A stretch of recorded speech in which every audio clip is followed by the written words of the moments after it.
Hello guys, ओनो study group पे आप लोगों का स्वागत है। इस समय हम पुर्तगालियों का आगमन पढ़ रहे हैं आधुनिक भारत में। आप लोगों को मैंने पिछली क्लास में बताया था कि किस प्रकार वास्को डी गामा एक नए रास्ते की तलाश करते करते भारत पहुंचा है 1498 ईस्वी में। अब इसने नया रास्ता खोज लिया है। जब यहाँ से वो सामान अपना लेकर गया है तो मैंने बताया था आपको 60 गुना उसको फायदा होता है, 60 टाइम उसको जो है कि फायदा होता है। यानी 1 रुपया लगाया था उसने और उसको 60 रुपये का जो है कि फायदा हुआ। इतना फायदेमंद उसको व्यापार था। अब जो है कि जब ये यात्रा करके जाता है तो अब होता क्या है कि वो वहाँ पे जाके चीज़ों को बेचेगा। वहाँ पे और लोग जो है और व्यापारी हैं, भाई तो भारत की यात्रा करके चला आया है, कैसे कैसे गया है, कैसे आया है। तो वास्को डी गामा ने उनको बताया। अब इसकी यात्रा से, वास्को डी गामा की यात्रा से प्रोत्साहित होकर पेड्रो अल्बरेज केब्रॉल, पेड्रो अल्बरेज केब्रॉल, वह भी जो है कि भारत की यात्रा पर निकल पड़ता है। और यह जो है 1500 ईस्वी में भारत आता है। और यह भारत आया है 1500 ईस्वी में और यह अपने साथ तोपे, बंदूकें,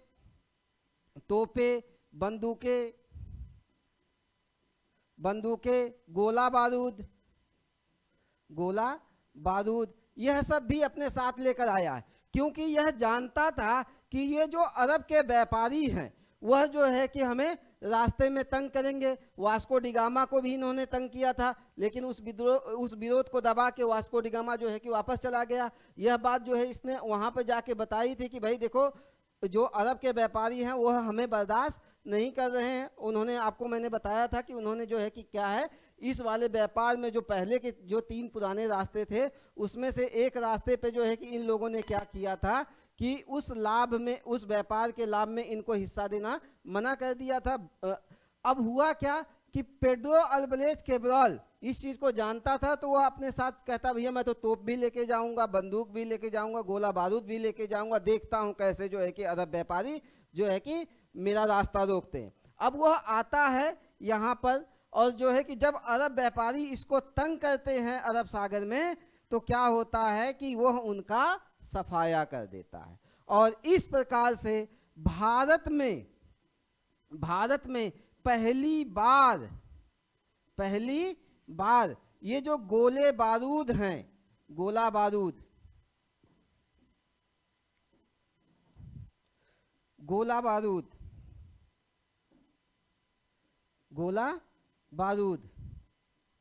इसका आग्नेय अस्त्रों के रूप में इस्तेमाल हुआ। हालांकि भारत के लोग जो है कि गोले बारूद का, ये जो आपका जो है कि गोला बारूद है, इसका जो है कि प्रयोग पहले से ही जानते थे, लेकिन वो दूसरे कामों में इस्तेमाल करते थे। यूपीएससी ने एक बार क्वेश्चन भी पूछा था कि भारत के लोग जो है कि बारूद से परिचित थे कब से, तो लोगों ने जो है कि बहुत से लोगों ने पुर्तगालियों के आगमन से लगाया था। लेकिन अगर आप एमबीटी को, मोहम्मद बिन तुगलक को देखेंगे तो जो दीपावली के समय वो जो है कि त्यौहार मनाता था दीपावली का, तो उसमें गोले बारूद का इस्तेमाल होता था मोहम्मद बिन तुगलक के समय में। लेकिन उसका इस्तेमाल जो है कि दूसरे रूप में हो रहा है, फुलझड़ी जलाने में या जो है कि पटाखे जलाने में। लेकिन पहली बार पुर्तगालियों ने क्या किया है कि इस गोले बारूद का इस्तेमाल आग्नेय अस्त्रों में किया है, आग्नेय अस्त्रों में किया है।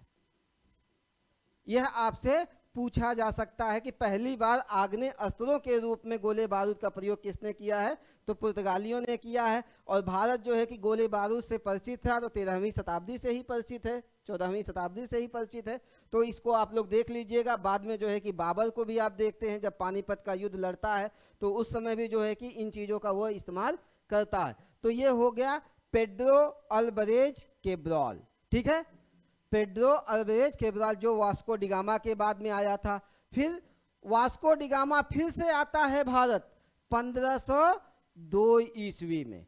कुछ समय तक यह रहता है, फिर यहां से वो चला जाता है। फिर उसके बाद 1503 ईस्वी में भारत में पहली पुर्तगाली फैक्ट्री की स्थापना होती है, पहली पुर्तगाली फैक्ट्री की स्थापना होती है और कहां पर होती है, तो वो होती है कोचीन में। ये देखिए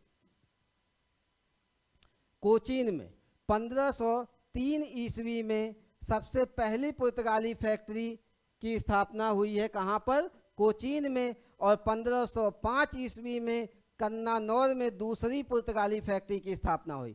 तो आपसे पूछ देगा पहली पुर्तगाली फैक्ट्री की स्थापना भारत में कहां पर हुई है, तो कोचीन में हुई है, केरल, कोचीन में। कब हुई है? 1503 ईस्वी में। दूसरी पुर्तगाली फैक्ट्री की स्थापना कब हुई है, तो दूसरी पुर्तगाली फैक्ट्री की स्थापना 1505 ईस्वी में हुई है। कहां पर हुई है? कन्नानौर में हुई है। और कन्नानौर भी आपका कहां पर है? केरल में। अब देखो जहां पे ये सबसे पहले जाएंगे वहीं पे तो अपनी कोठी बनाएंगे, वहीं पे तो अपनी फैक्ट्री बनाएंगे। और उस समय फैक्ट्री का मतलब उसमें कोई माल बनता नहीं था, कोई सामान नहीं बनता था, बल्कि फैक्ट्री का मतलब एक तौर से माल गोदाम था। फैक्ट्री का मतलब क्या था? माल गोदाम,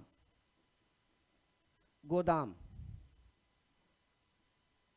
होता क्या था कि अब जो है कि वहां से जो व्यापारी आए हैं देश के अंदरूनी भागों से सामान को खरीदते थे और इस वाले सेंटर पे रख देते थे। फिर यहाँ से ये समुद्र के रास्ते कहाँ चला जाता था? पुर्तगाल में, फिर जो है कि और देशों में जो है उसको बेचा जाता था। तो ये देख लीजिए आप जो है कि सबसे पहली पुर्तगाली फैक्ट्री कोचीन में, दूसरी पुर्तगाली फैक्ट्री कहाँ पे बनी है? कन्नानौर में बनी है, केरल में। तो यह आप जो है कि ध्यान रखिएगा, यहाँ से क्वेश्चन आपसे पूछता है। अब जो है कि जो मैं चीज़ें आपको बताने जा रहा हूँ वहाँ से जो है कि आप कोई भी एग्ज़ाम देंगे, चाहे आप जो है कि यूपीएससी का दीजिए, पीसीएस का दीजिए या वनडे का आप जो है कि दीजिए, तो वहाँ से आपसे पूछता है कि भारत में पहला पुर्तगाली गवर्नर कौन था। तो आप लोग जो है कि जानते होंगे भारत में पहला पुर्तगाली गवर्नर कौन था?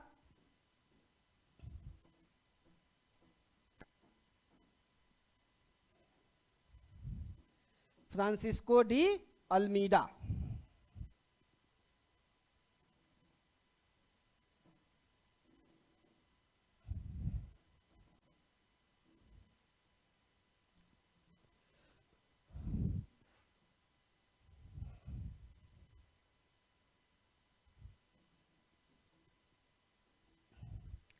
फ्रांसिस्को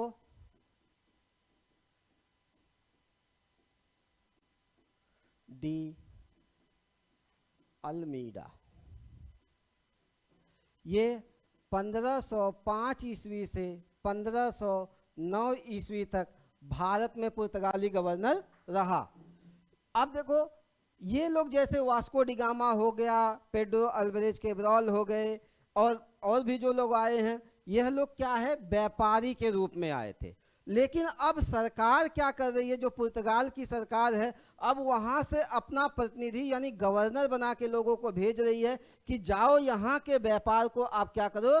गवर्न करो। किस प्रकार से वहाँ का व्यापार किया जाए, अपने साथ व्यापारियों को ले जाओ, अपने साथ सैनिकों को ले जाओ, और जो है कि देखो जो जो बाधाएं हैं हमारे व्यापार में उसको वहाँ से दूर करो, क्योंकि एक नया रास्ता पता चल चुका है।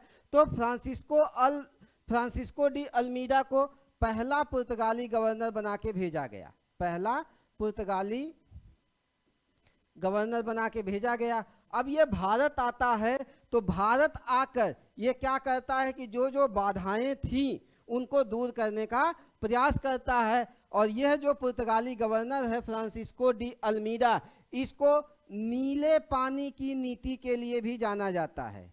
नीले पानी की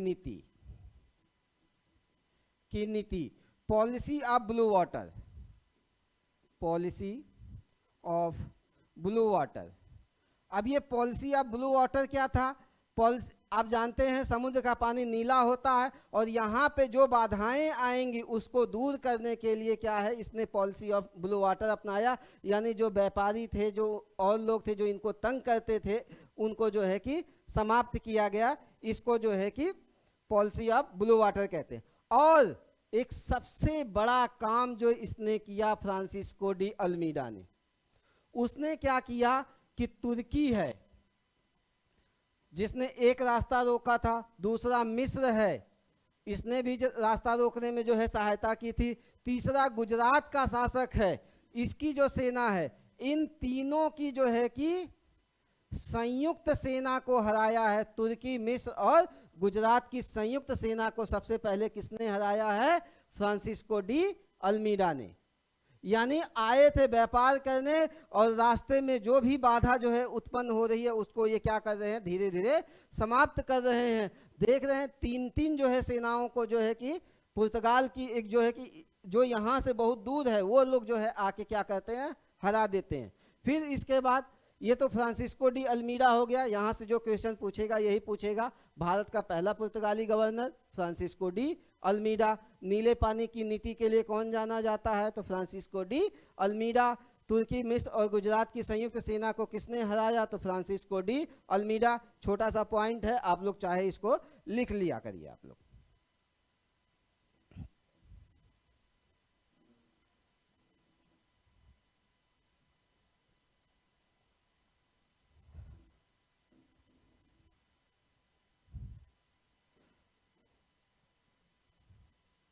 अब इसके बाद जो गवर्नर आया वह तो इससे भी खतरनाक है, क्योंकि अब जो है शेर के मुंह में अगर खून लग जाता है तो वो क्या करेगा कि बार बार जो है उसी शिकार के तलाश में रहेगा।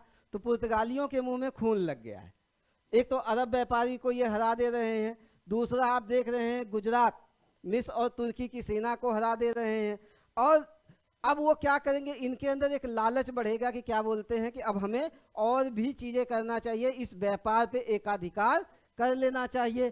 तो जो दूसरा पुर्तगाली गवर्नर आता है, आप लोग एक भारत में एक आम खाते होंगे अल्फांसो, इसका नाम भी है Alfonso de Albuquerque. Alfonso de Albuquerque, इसका टाइम पीरियड है 1509 ईस्वी से लेकर 1515 ईस्वी। बहुत खतरनाक है। एक तो ये दूसरा पुर्तगाली गवर्नर है,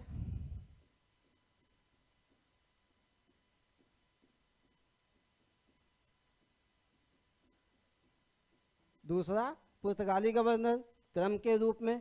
और भारत में पुर्तगाली साम्राज्य का वास्तविक संस्थापक किसको माना जाता है? अल्फांसो डी अल्बुकर्क को। भारत में पुर्तगाली साम्राज्य का वास्तविक संस्थापक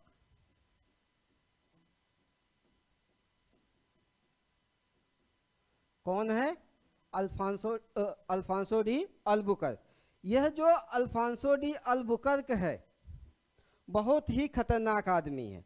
इसने क्या किया, भारत आते ही 1510 ईस्वी में बीजापुर के सुल्तान, ये जो कर्नाटक है पहले बीजापुर कहलाता था, यहाँ के सुल्तान से गोवा को छीन लिया। आते ही इसने क्या किया, 1510 ईस्वी में बीजापुर के सुल्तान यूसुफ आदिल शाह से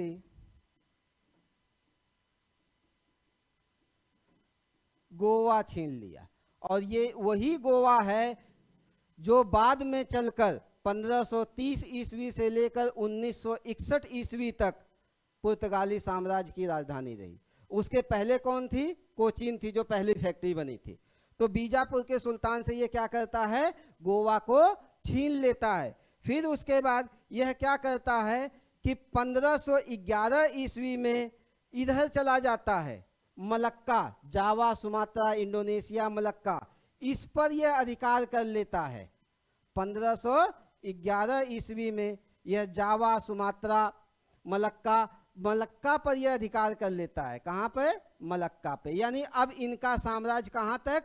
दक्षिण पूर्व एशिया तक जो है कि पहुंच गया। फिर उसके बाद ये क्या करता है, 1515 ईस्वी में इधर आता है और यहाँ पे 1515 ईस्वी में जो फारस की खाड़ी है, फारस की खाड़ी, आप जो है मैप उठा के देखिएगा आपको फारस की खाड़ी दिख जाएगी। यहाँ पे एक होर्मुज बंदरगाह है, होर्मुज बंदरगाह, इस पर कब्जा कर लेता है। यानी आप देख रहे हैं कि आए थे व्यापार करने, लेकिन जैसे ही इनको मौका मिल रहा है ये धीरे धीरे अधिकार करना शुरू कर रहे हैं क्षेत्रों पे।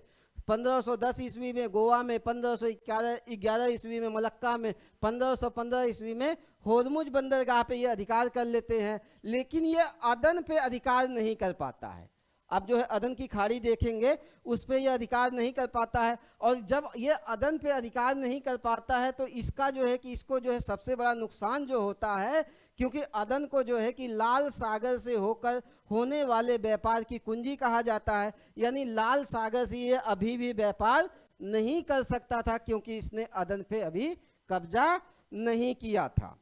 फिर उसके बाद क्या होता है कि भारत में ये अस्थाई बस्तियां बसाना शुरू कर देता है। कौन?